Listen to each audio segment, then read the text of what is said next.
Good evening, everybody. I'm Kathy Epler, and I am the president of the ACLU of Delaware. I would like to welcome you to tonight's presentation, and I would like to formally open the meeting. Mike, it's all yours. Take it away.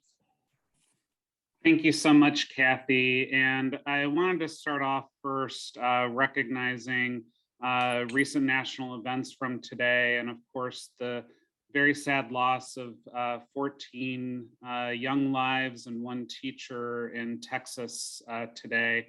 And I hope that we can all take a moment of quiet contemplation and reflection for their loss for a moment.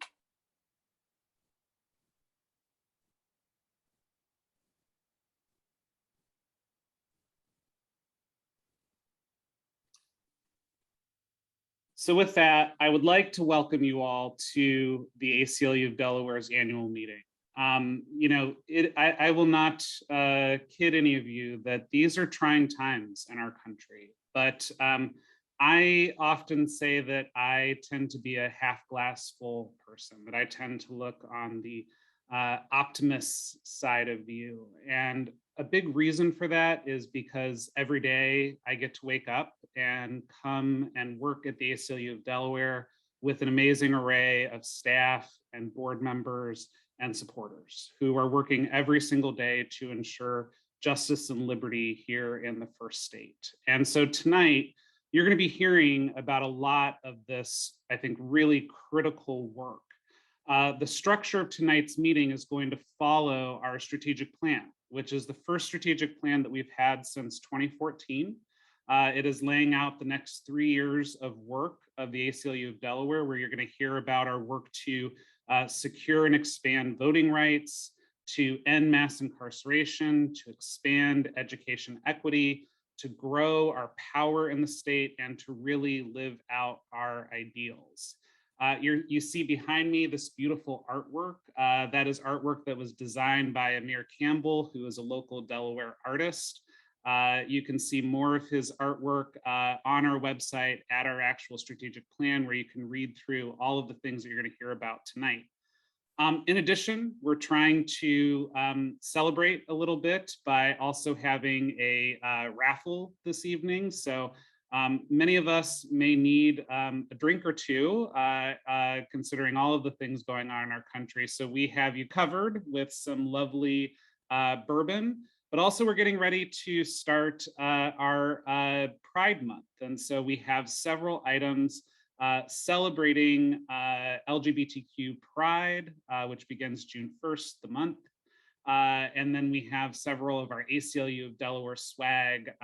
The book bags, I can testify, I've taken mine to Puerto Rico and Ecuador and Los Angeles, and it travels very well. And I get greeted a lot in airports across the country and across the world, people cheering on the work that we're doing here at the ACLU of Delaware. So if you donate $10, that is one entry, $20, that's two entries. So every $10 you donate to the ACLU of Delaware tonight, before midnight, you get entered into our raffle to win this great bag.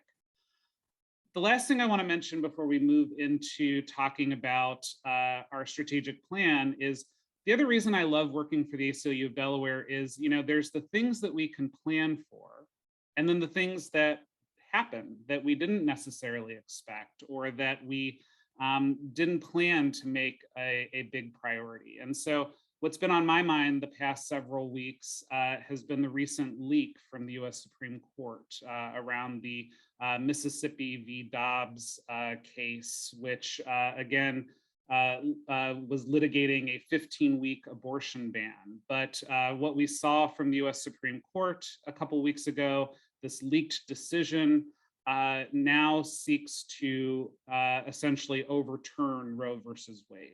And it takes a extremely radical view of the Constitution, where it's not just attacking abortion rights, but that the majority seems poised to say, whatever rights are not expressly written into the US Constitution simply don't exist.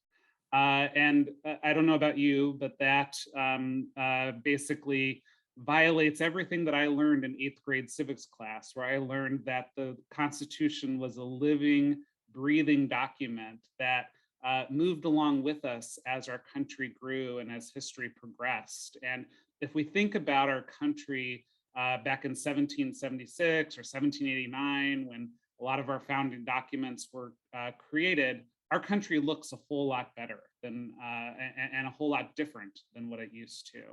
And if we simply live our lives based off of what was enshrined in black and white in the Constitution over 200 years ago, millions of people in this country will lose their rights and be disenfranchised. And we don't want to move back to that sort of country. So we are in challenging times because, you know, we expect in the next few weeks that we will get this opinion from the US Supreme Court, and that it's very likely that abortion rights will be overturned in this country. Now, we're very lucky in the state of Delaware that we codified Roe versus Wade several years ago, but we have so much more to do to ensure that true access is guaranteed for people. So I want to give a plug to the work that you're going to be hearing about very soon. We are launching our ACLU voter campaign, and we actually launched it for the school board elections that were held on May 10th. And now we're shifting that work to focus on the general and the primary elections. So we're encouraging people to take action now and pledge to vote for reproductive freedom. If you do take the pledge, you're going to get inside track to many of the important actions and the work that's going to be happening to defend and expand reproductive rights. But we know that it doesn't end with just our access to abortion, that again, you know, justices on the US Supreme Court are taking aim at LGBTQ rights, at racial discrimination laws, at contraception. You know, all of these issues could be on the table as the US Supreme Court continues to undo many years of hard-fought wins. And so, you know, we at the ACLU of Delaware, we have a strategic plan. We are prioritizing these issues, but also know that we have your backs when the emergencies happen, when the things that really call for a full-fledged offensive attack from legal and policy experts, that we are here, and that we are in tough times as a country, but we at the ACLU have been around for 102 years. We have fought through the Red Scare, through World War II, through the Vietnam War, through Watergate, through the civil rights movement of the 1960s and 70s, through the war on crime and tough on crime policies of the 80s and 90s, through the war on terror and laws that targeted Muslims and Arab Americans, all the way through today. And that we are an institution that is going to continue to fight for civil rights and civil liberties, and continue to push for the country, not just that we have now, but the country that all of us deserve and that we want. And so, you know, we are going to be here in the fight with you. And this is why, again, I wake up every morning feeling optimistic, because you're going to hear from some of the greatest activists I think that Delaware has to offer tonight. So with that, I want to go ahead and kick us off into the main part of our program. And as I said, reproductive rights, voting rights have very much been on many of our minds. I'm going to turn it over first to Mira Devada, who is our new ACLU voter campaign manager, who just joined us a few months ago. And Mira has been very active kicking off the ACLU voter campaign. And then also Morgan Kelly, who is our communications director, who's going to be talking about some of the new and innovative work that we've been doing around voting rights. So go ahead, Mira.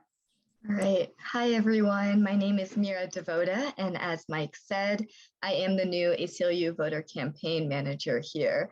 And I'm going to explain to you a little bit about what our campaign will be doing. So because I'm new and the campaign is new as well, I'll just start off by explaining a little bit about what success for this campaign looks like. Now, ideally, a successful voter campaign would mean key wins in districts and races that will help push ACLU priority issues forward. So a huge part of our work in the coming months will really be identifying what those districts and races are and what kinds of resources we need to channel into these races and districts to make those wins possible. Now, how exactly do we achieve this goal? It's kind of two-part. We have an education aspect in which we really want voters to be able to access the education and different engagement pieces that they need to really learn about the policies and the platforms behind our key issues in order to cast what we would like to call ACLU ballots. So ballots that really help to push our key issues forward. Now, the second part of this campaign is really just making that information accessible, letting people know that it's there. You know, it's all out there, it's scattered all over the place, but the voter campaign is really keen on making it a central hub. So you come to the voter campaign site, which will be introduced shortly, and you find everything you need in order to cast ballots that are in line with those issue priorities. Now, the ACLU voter campaign really spans all of our issues. That's a lot. And as Mike said, we've had repro be our key priority issue at the moment, and that can change in the moment. So a huge part of the campaign is really pulling from the different coalitions that we already have up and running. So each coalition for each priority issue is really going to take the lead on crafting that policy platform that the voter campaign will then push forward. They will also take the lead on influencing candidate questionnaires that you will see released around mid-July. So like Mike said, key issue right now that the voter campaign is focusing on is repro rights and reproductive freedom. So our reproductive coalition has created a platform that I'll share with you here. So I'm going to zoom in so you can kind of get an idea of what those policy recommendations are. So this was created by our Reproductive Rights Coalition, and similarly, we will be mimicking this effort with different coalitions. So creating this kind of policy recommendation sheet for our voters to be able to access that information really easily. Now, how do we engage these people? Where are they coming from? And this is where our pledge comes into play. And Mike just plugged the pledge a little bit earlier, but you can see here, and you can click the link in the chat as well, that our pledge is now repro focused. It reiterates our platforms, and it allows voters to sign up to get these kinds of updates or volunteer opportunities, ways to stay engaged in the campaign. So right now we're using our 130 plus signees already, which is really, really encouraging to really engage them in repro efforts throughout this month. So we have 3 upcoming events, one being a legislative training, which we're really going to dig into that platform and break it down for our voters, an upcoming rally, as well as an organized voter registration training at the end of the month. So these kinds of events will continue on for our different key priority issues, with the voter campaign being the hub of that. So this pledge lives on our new ACLU campaign, voter campaign, Vote Delaware website. And so I'm going to push it over to Morgan to really walk you through what that website looks like.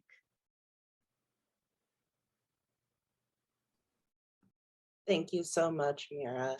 Hello, everybody. I am Morgan Kelly. I'm the Communications Director here at the ACLU of Delaware. I have been fortunate enough to be working for this organization now for almost 5 years, which is incredible. I have been able to see some really cool growth. And part of my job here is to use our digital and print platforms to help spread our messages. So part of what our voter campaign entails is a new voter education website that we launched earlier this year. And the first focus of this website was really focused on the school board elections, which you'll see in a moment as I share the screen and walk you through this website. But we will be relaunching this website in August, focused on the primary elections and the general elections. So I'm going to go ahead and share this with you.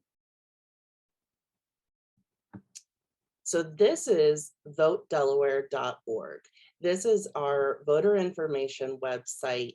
It was designed by Brand Swan, which is a woman-owned Delaware-based graphic design and web development company. We highly recommend them if you're looking for your own web development or graphics work.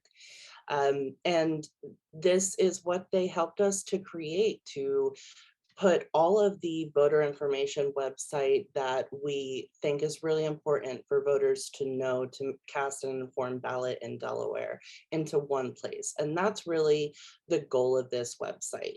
So as you walk down through the homepage on this website, you'll see some really important things. The first is that we right off the bat direct you to voter registration information. So if you were to click this button, you jump right down to voter registration information. And here you'll see that there are some expandable menus. So you can learn if you're eligible to vote, how you can register to vote, and how you can check your registration status at ivote.de.gov. You can also find some important election dates here, and you can collapse those menus if you're done with that information. More election dates are posted down here, and more voter registration deadline dates are here. I want to specifically highlight this Friday is the deadline to change your party affiliation for the primary election. So Delaware is a closed primary state. If you are affiliated with a party, one of the two parties, Democratic or Republican, then that's the only way that you can vote in the Delaware primaries. So if you're not currently affiliated and you want to vote in the primaries, which we highly recommend, you should go ahead and register with a party before this Friday. If you scroll down, you will see some issues highlighted here. We have smart justice, reproductive freedom, education equity, immigrant rights, and voting rights. These will all be pages that are built out to talk more about these issues. And ahead of the primary elections, with the relaunch of this site in August, we will be asking candidates to fill out a survey that talks about where they stand on these important issues. So you'll be able to come back here and find out where your candidates stand on these issues in August. If you scroll down, you'll find more information about ways you can vote on this homepage. You can look at voting in person on election day, voting in person early, casting a provisional ballot or an absentee ballot. And there's even a video here that walks you through how to request an absentee ballot. If you're a voter that needs assistance, whether that's disability assistance or language assistance, we have some information for you on that here as well. And then if we go over to the school board elections tab here, this is going to change to a general primary and general elections tab. And this is where the candidate surveys that I just talked about will be hosted. So they will look similar to this. We left up the school board candidates pages for you so you could get an idea of what that'll look like for the primary elections. But you'll be able to find your candidate surveys here when we relaunch the website in August. We also have an events page that will direct you to candidate forums that are happening, town halls, anything like that, that is really an election focused event that we're working on our partners with. You'll be able to find that information here. And then of course we have the Take the Pledge button. So right now this is focused on that reproductive freedom voter pledge. And we urge you to go ahead and take that pledge to stay plugged into our work until we relaunch this website with more candidate information in August. And I'm going to hand it back to Mike. Thank you so much, Morgan. And, such inspiring work that Morgan and Mira and the rest of our team are really leading here. The right to vote is foundational to every other right that we have. And so, we have to protect and expand that right while also making sure that, voters have all the information that they need to cast a ballot that also helps to further the rest of our civil liberties. So very, very excited about that work. Next is our second plank, which I'm also just equally as excited about because it is going to profile our smart justice work. And as many of you know, we started our campaign for smart justice back in 2018. We set out a lofty goal of 50% reduction in our state prison population. And as we sit here today, we've had a little over 30% reduction in the state prison population. And so we know that we've come a long way, but we have a lot further to go. Luckily, we have two of our colleagues speaking for the campaign tonight who are helping to carry that work forward. Hanif Salam, who is our Smart Justice campaign manager, and then John Reynolds, our Clean Slate campaign manager. I'm going to turn it over to Hanif to start with us first. Go ahead, Hanif. Thanks, Mike. And as Mike stated, we have been guided by our goal to reduce the prison population. And two of our top priorities in doing that is to ensure law enforcement operates transparently and with community oversight while reducing the role of police in community matters better handled by social or other services. We made attempts, we were successful last year with getting some police transparency and accountability legislation with HB 195 that was a provision to make body cameras, make it mandatory for all police officers to wear body-worn cameras. And we're still working with stakeholders to ensure the implementation of that in Delaware. But we were also fighting for reform to LEOBOR, which then got amended, but we are still in communication with that prime sponsor. We were, those efforts were tabled, and we still are in communication in hopes that we can create transparency and accountability. While we have no legislation on police reform, we do have a police working group that is actively working on advocating to police departments directly to change the culture of policing and to implement practices that will be more engaging to the community and bring about transparency, although no laws have changed. Probation reform is our second top priority.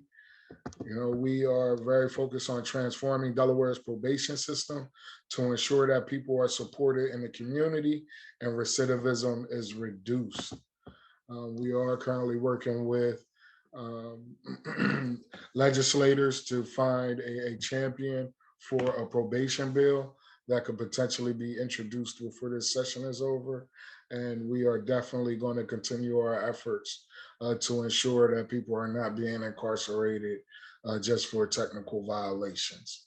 Our campaign for Smart Justice also was successful over the past year in starting a Smart Justice Ambassadors program that I'm very excited about. We were able to recruit and train 20 impacted individuals, and they have been instrumental in helping us with op-eds, letters to the editors, volunteering whenever we need hands at a grassroots level, and also in communing directly with our legislators.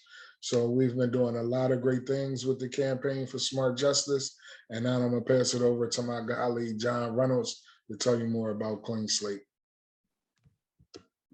Hi, everyone. Really excited to be here with you all tonight and to share a little bit about the fines and fees work and Clean Slate Delaware work that we've been doing. I'm going to start with fines and fees. First, I'd be remiss if I didn't highlight the campaign to end debtors' prisons, who has really been guiding and leading this work, and a coalition of organizations that are working towards it, and ACLU of Delaware is one of them. And the biggest things in the fines and fees context over the past year was the introduction, sponsored by Representative Sean Lynn, of HB 244 that seeks to end the practice of suspending driver's license for unpaid fines and fees, and also eliminates the imposition of certain fees for things like the public defenders, as well as fees for folks in the juvenile system. So right now it's passed out of the House Judiciary Committee, cleared appropriations, and was passed by the full House. Right now it's waiting to be heard in the Senate Judiciary Committee, and we do have strong hopes this bill will continue to move forward this year. And I just want to, again, uplift one more time the work of CEDP, the Campaign to End Debtors' Prisons. And I can say that Hanif and I have enjoyed working with them and look forward to continue working with them And some of our Smart Justice ambassadors that Hanif highlighted have also been participating in that campaign. So if I could get the next slide. So Clean Slate Delaware, since we met last year, we had some pretty significant wins. First, we had 2 bills passed, SB 111 and SB 112, and both were signed by the governor. SB 111 created an automatic expungement process that will start in August of 2024. And SB 112 made it so that more than 290,000 people with a Delaware record, I'm just going to pause again, 290,000 people with a record in Delaware are now eligible for the mandatory expungement process. The super quick version, mandatory expungement in Delaware, is the simplest form of expungement. It doesn't mean it's easy, but it's the simplest form, and now is available to more people than ever before. So if I could get the next slide. So beyond the legislative wins, Clean Slate Delaware has still been quite busy. We've held 8 clinics and workshops across the state and reached more than 400 people. Our clinics have partnered folks with legal representation in person or virtually at an event, so they could go through a determination of what they're likely eligible for and speak with that attorney about any questions they have about the process. The workshops have been going out into communities, providing guidance on eligibility and the process for expungements, and then connecting people after the events, if they're interested in doing so, with legal representation for more personalized guidance about their record clearance process. We've been really excited with our success so far, but please stay tuned because there's still more. We have 4 events in the coming weeks split between Kent and Sussex counties, and we'll be in a moment providing more information in the chat about those workshops. And if folks are interested, I would greatly appreciate people sharing the flyer out with your personal networks or anyone that you think may be interested in receiving more information about record clearance and expungement in Delaware.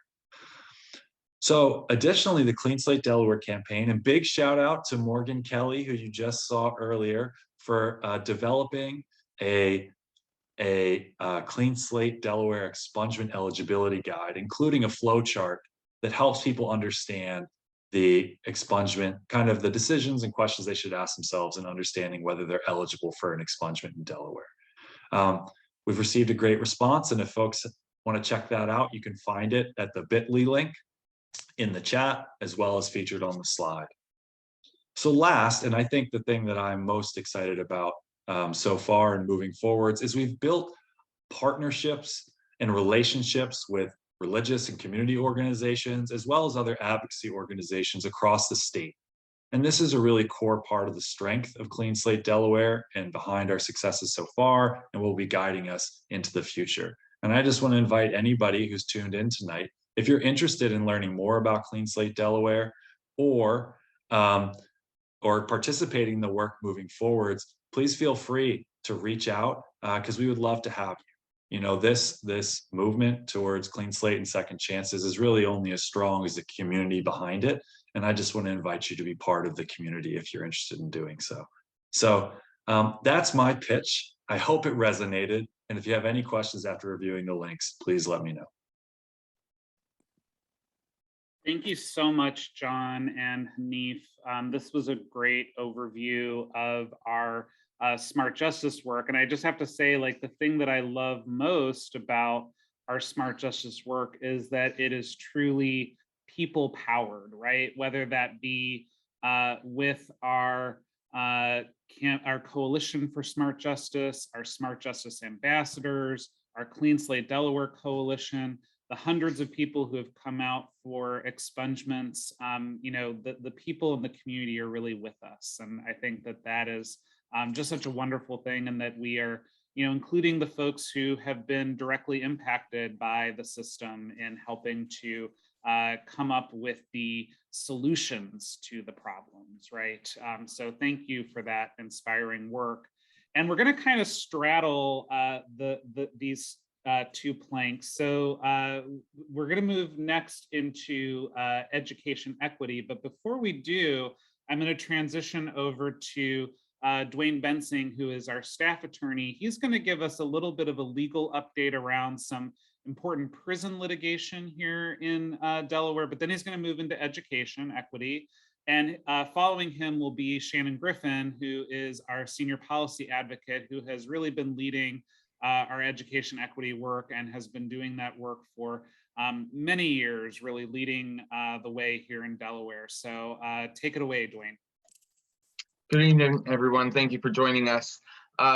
Just to carry on what we were discussing with our Smart Justice campaign, as a part of that, we have filed litigation against Sussex County Correctional Institution, and we filed that complaint originally with 2 plaintiffs back in December. And since then, that complaint has grown. We have heard from dozens of folks who've reached out to us, who've talked about the kinds of abuse that they have experienced at SCI. And that's because of the network that we have created at the ACLU of Delaware, and getting this story out to tell these stories of the abuse that's taking place in these prisons.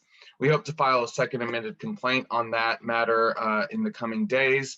And so we'll keep you all posted with that important work that we're doing in partnership with Whiteford, Taylor, and Preston. So that's a big case that's taking on a lot of what we're doing in our legal department right now, but we're also monitoring what's taking place in our schools, and that's been a major plank of our litigation department and our education equity work. As a part of that, we have partnered with the Leadership for Educational Equity, which is a national leadership organization that works with developing leaders in the education field who want to expand their policy and advocacy expertise. We've just hired a Lee Fellow to start with us this summer, and we're excited that he'll be working with us to help dig into the data a little bit. As you all know, we passed a major education reform data transparency bill a few years back. We're hoping that we need someone to go through that data and help us distill what exactly is happening in our schools, help us identify the disparities that are taking place in our school discipline, and help us identify whether the school resource officers are contributing to those disparities. So we're really excited to have him join with us this summer, that Lee Fellow, to help us really crack down on this school to prison pipeline. Helping to keep that pipeline from getting filled is our educational equity advocate, Shannon Griffin, and I'll turn over to her now. Thanks, Dwayne. So last year we launched our Equity in Education project.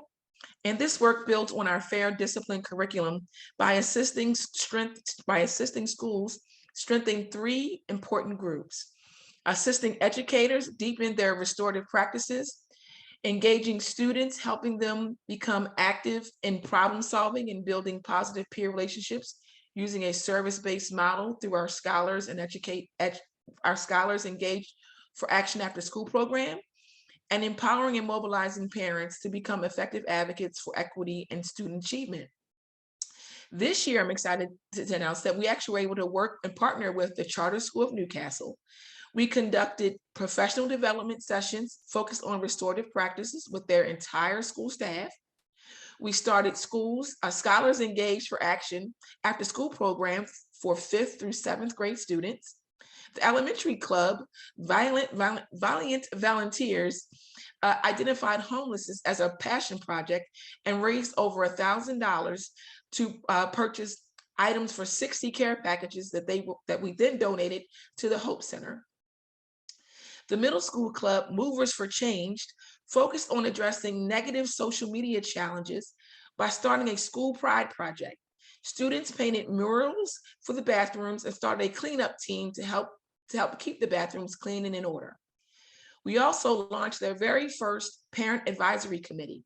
The group met monthly to discuss ways to advocate for additional resources and services and support student learning at home.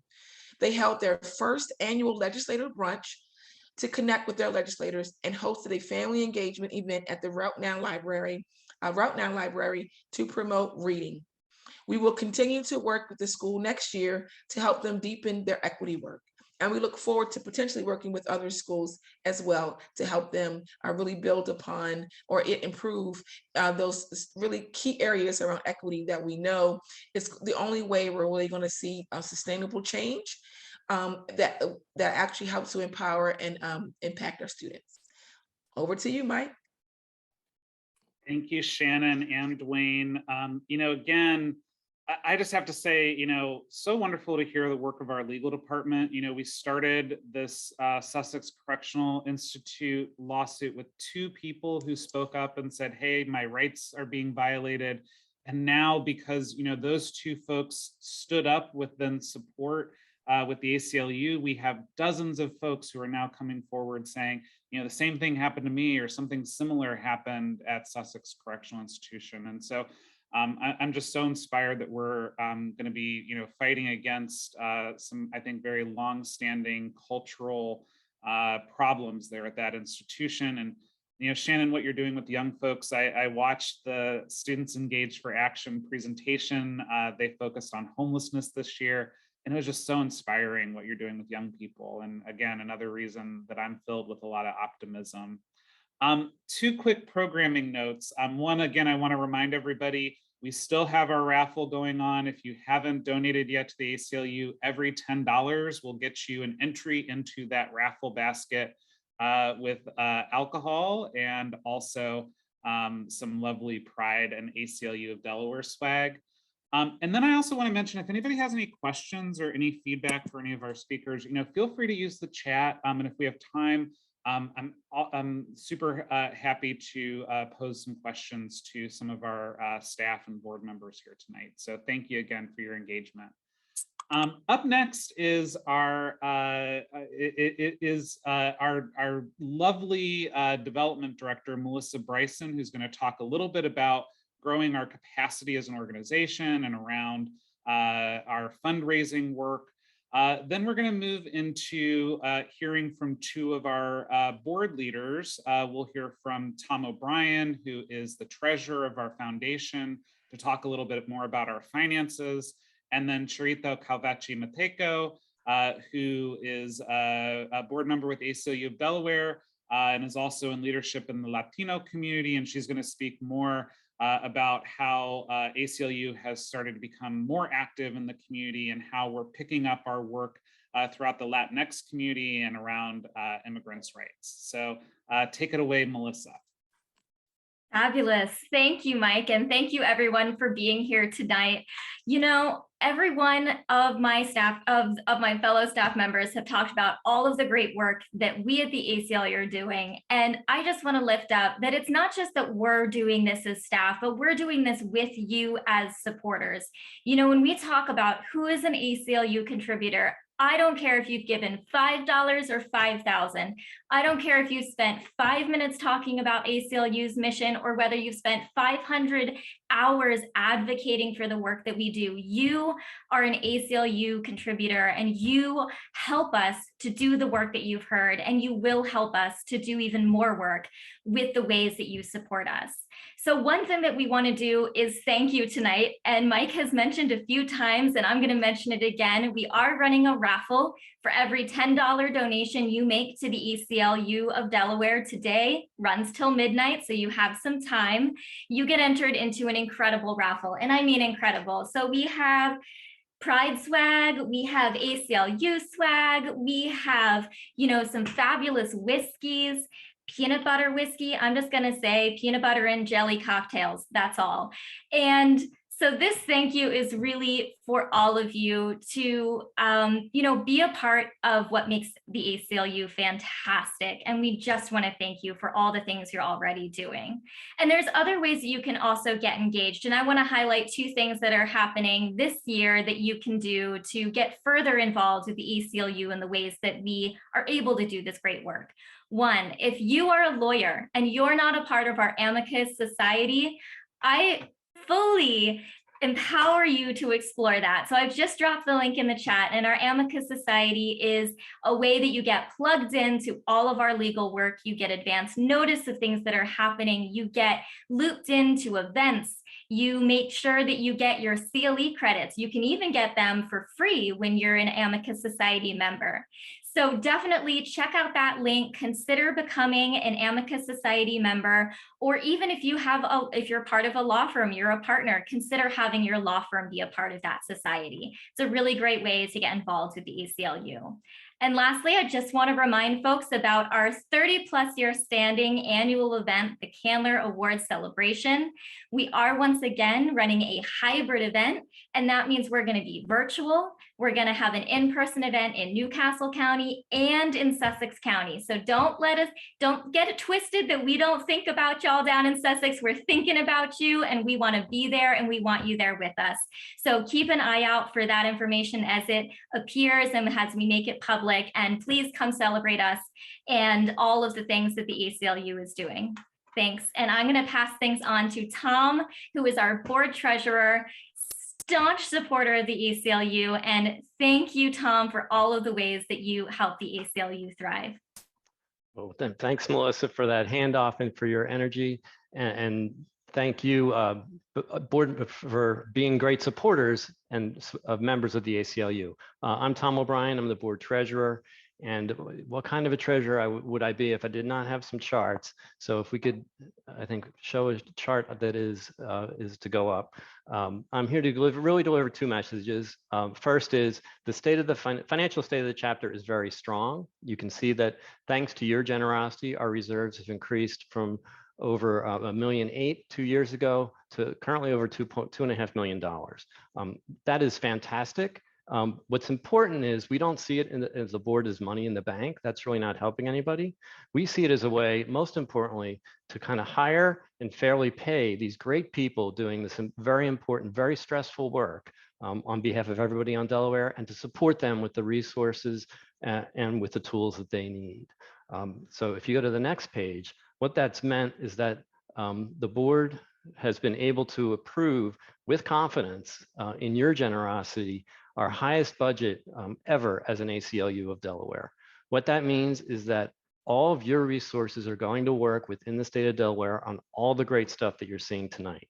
And just to put it in a little perspective, that's 80% more than we were able to spend 2 years ago. The board is very grateful for your support.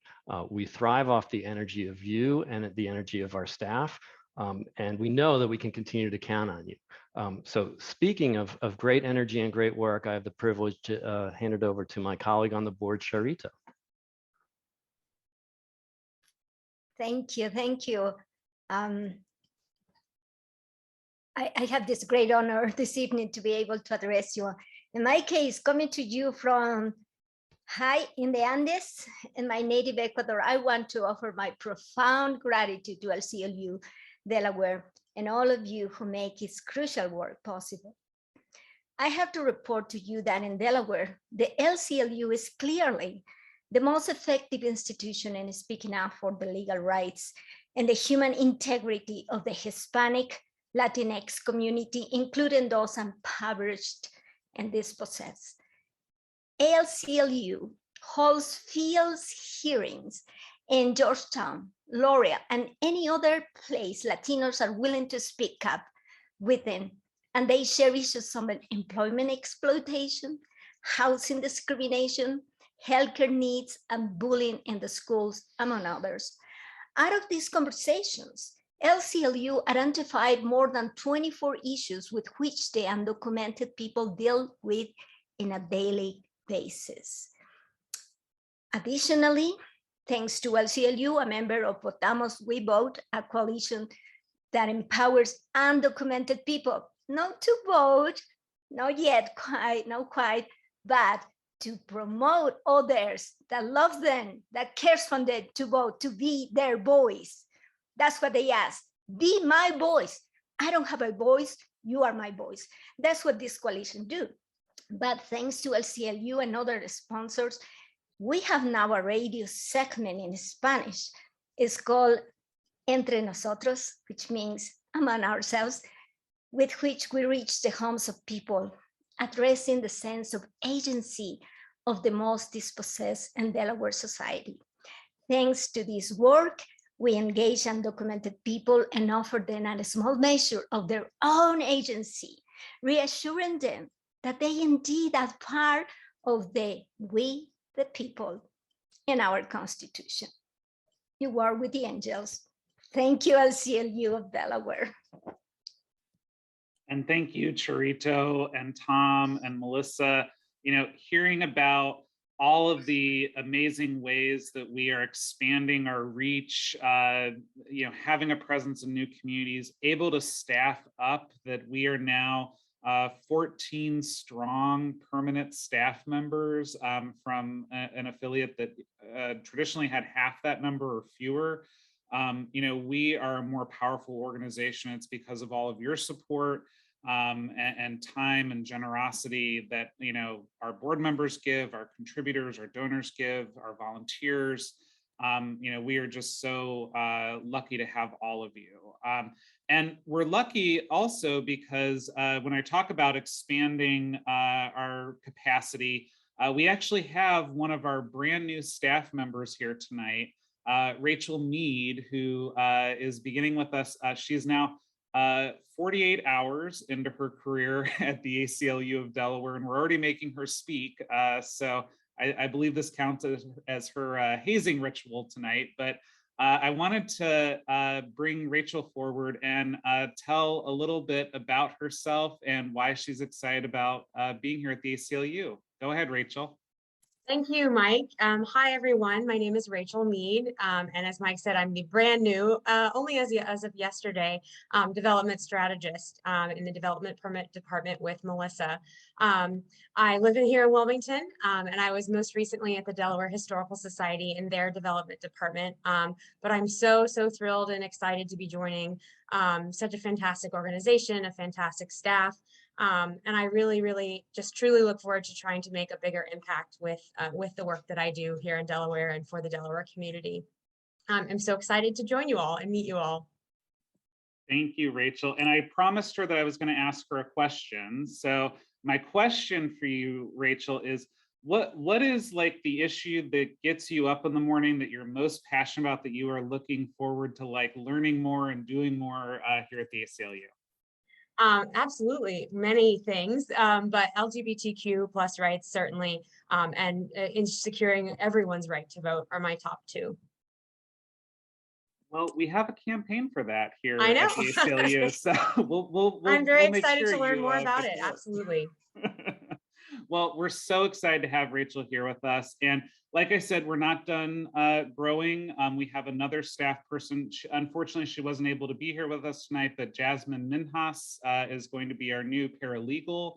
She's starting with us July 17th after she finishes up some of her undergraduate degree and a few things moving back to Delaware, her native state. And so we're going to be really excited to welcome Jasmine here with us as well. So we're doing all of this great work out in the community and, you know, fortifying ourselves and making ourselves bigger and growing our reach. At the same time, we also have to focus internally here at the ACLU of Delaware and make sure that we as a staff and we as a board are living out our values each and every day. And that's really what this fifth and final plank really focuses on, is how are we making sure we are living our values every single day in the way that we do work and who we are as board and staff members. And so I'm really glad to, I'm first going to turn it over to Javon Rich, who is our advocacy and policy director.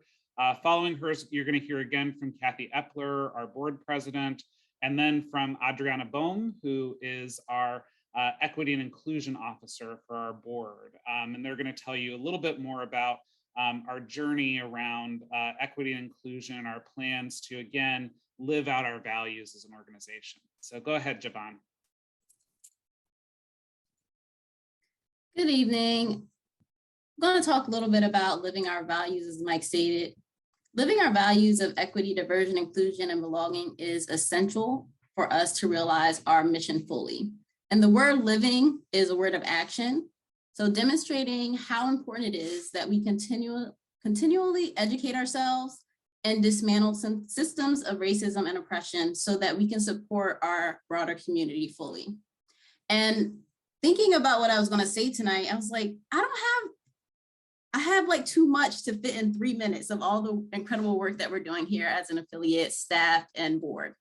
But I narrowed it down to 2 ways that we live our values. One way is amongst each other as staff and board, and then also with the broader community. First, as a staff, we engage in monthly equity, diversity, inclusion, and belonging meetings to ensure that we fully embody our social and racial justice values. Simply put, to make sure that we talk the talk and walk the walk.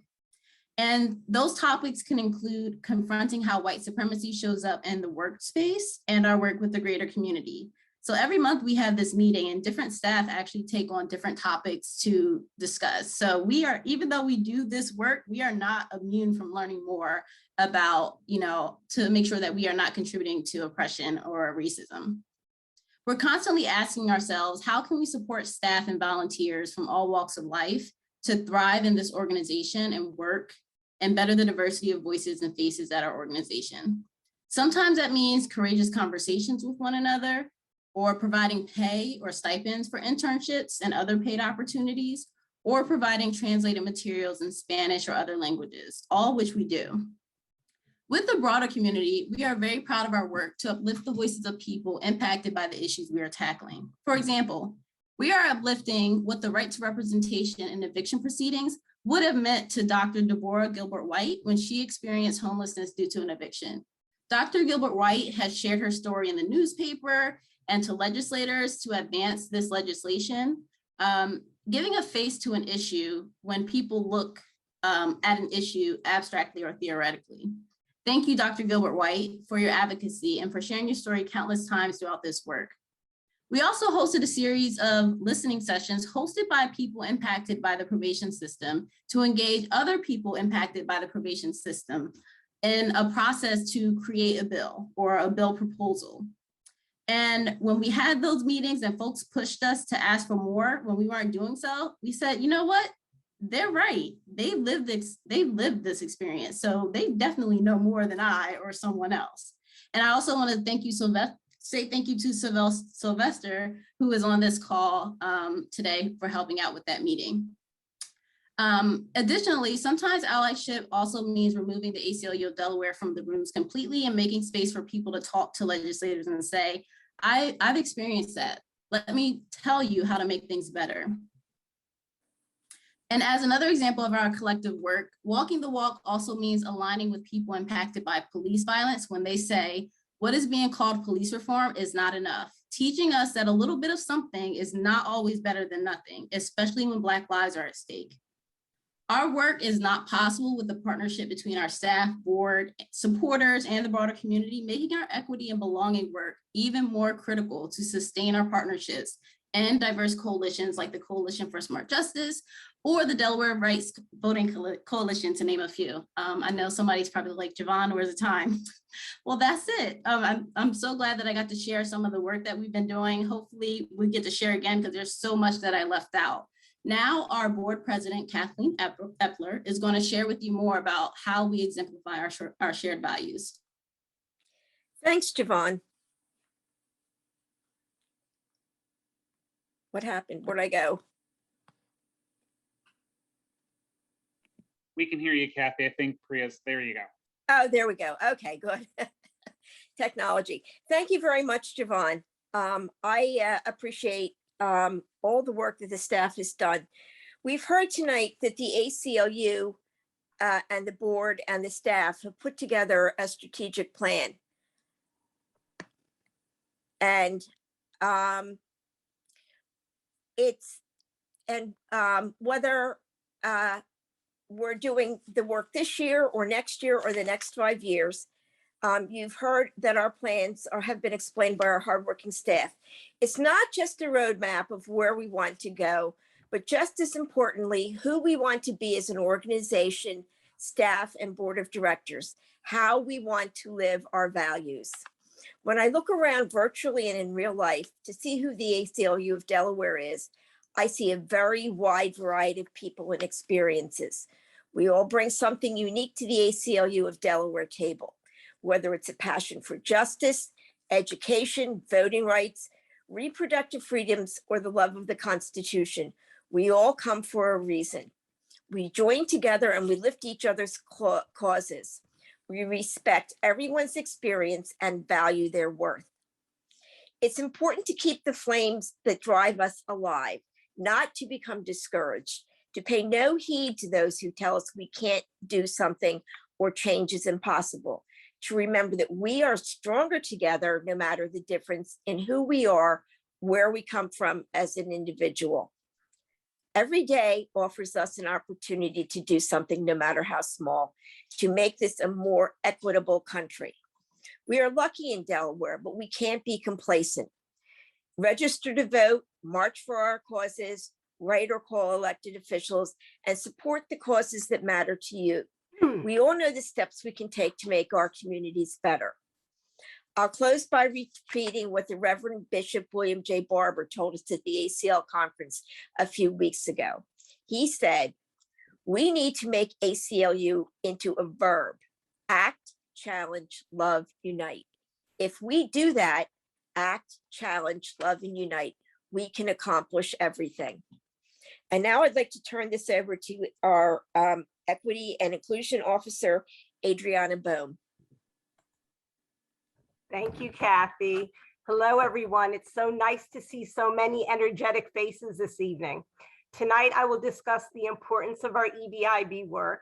And I want to begin by sharing a story. I want to begin by sharing that I recently attended the ACLU conference in LA. And one of the running themes throughout the entire program was the importance of pushing our boards, our staff, and the national organization to work hard to own our own culture, to work hard to change our own culture of complacency, our business as usual mindset, and the ways in which we at the ACLU continue to perpetuate the status quo. Throughout the conference, we were reminded that one of the most immediate ways we can do this necessary work is by diversifying our boards at the affiliate level. So I'm going to share a quick story. Before the conference even began, I met a board member from the New Hampshire ACLU affiliate. We were talking a lot, and during our conversation, we realized that we were both EDIB officers. So we really got into a very deep conversation about diversity. And one of the things that we talked about the most was the fact that our boards, and as we talked to other people at the conference, we realized that it's not just the New Hampshire board or the Delaware board, but boards all across the country are really struggling with board membership and recruiting members to our boards and maintaining people on our boards, so recruitment and retention and development of board members. And she said that her board had actually done an intersectional analysis of board membership, and they were not happy with their finding. As a result, her board prioritized racially diversifying their board, which is hard to do in New Hampshire, but they also prioritized recruiting members of the communities they served and represented. So she said they went out and made sure to have formerly incarcerated community members on their boards, students, sex workers, unskilled laborers, folks without college degrees. And she said it was very important to have those voices at the table for their board, because we do the ACLU a disservice if we continue to speak for others without letting people speak for themselves in their own communities. So I share this story because I know that as an affiliate, some of our most challenging work that we have done in Delaware around this issue has also been difficult, right? When it comes to board recruitment, board membership, and board retention. So thinking about the conference and thinking about where we are and how we live our values, I really feel that it's time that we ask ourselves who we are, what we want our board to look like, and who should have seats at our board. This is literally the work, the EDIB work that we have to do, right? This is the heart of the journey that we are on in Delaware right now. So at the conference, I was reminded that we must face this challenge intentionally and with fidelity, because if we truly want to represent the community we serve, the entire community must be part of our board and must be part of the decision-making group at the ACLU. If we truly want to be democratic, we can't make decisions for other people. We have to let folks not only make decisions for themselves, but also allow folks to drive the conversation on what is important and what is centered as the problematic. So as we move forward in space and time, I challenge us to pivot and include the voices of those who fundamentally understand organizations and institutions in America differently, precisely because they are not part of those organizations and institutions. We must center those most impacted by our work at the decision-making level of the board. And that is what our EDIB work in Delaware needs to focus on. And we need to be insistent on that as a goal for ourselves. I have faith that we're up to this challenge. I have worked with the ACLU for a long time now, and I know that the intention is there and the will is there, and there is work to be done, and I know we can do that work. So if we want to live up to the ACLU's values, we can move in no other direction. Thank you, and power to the people. Thank you, Adriana and Kathy and Javon. And, you know, again, you guys hear why I feel so optimistic, and that's because we have some great staff members and board members, and that if, you know, anyone can rise to the challenge, it's our board leadership in Kathy, Adriana, Tom, Charito, and so many others that you unfortunately didn't hear from tonight, but are here in the audience as well. I know we're running over time, but I really quickly wanted to just wrap up a couple additional points. One, I want to just recognize two of the staff members that you didn't hear from tonight. So first of all, Priya Hay Chatterjee is our digital communications strategist. She has been behind the scenes all night making all of this happen. So thank you so much, Priya, for everything that you did to work the tech and all of the communications components to make sure that this event happened. And then also Angela Harris, who is our administrative and operations manager. She could not be with us tonight. She had a funeral to attend for a close family friend, but she's here with us in spirit. Angela keeps everything running at our affiliate, and I think most people will notice that she is the undisputed kudos queen. We end every single staff meeting with a round of kudos for any gratitudes or compliments that staff have for each other. And Angela always brings the house down with her kudos. So we love you, Angela, and wish you could be here with us tonight. But for the rest of you, again, thank you so much for joining us. Thank you for being a supporter of the ACLU of Delaware. Again, you can see why even in trying times, even when there is so much adversity facing us in this country, I continue to be optimistic, and I will continue to be optimistic every day that I wake up and work for a great organization like the ACLU. It is tough, but we've got your back, and we know that you have our back too. And so thank you. Lastly, again, don't forget, donate for the $10. You get entered into the raffle. And again, if you want multiple entries, donate $20, $50, $100.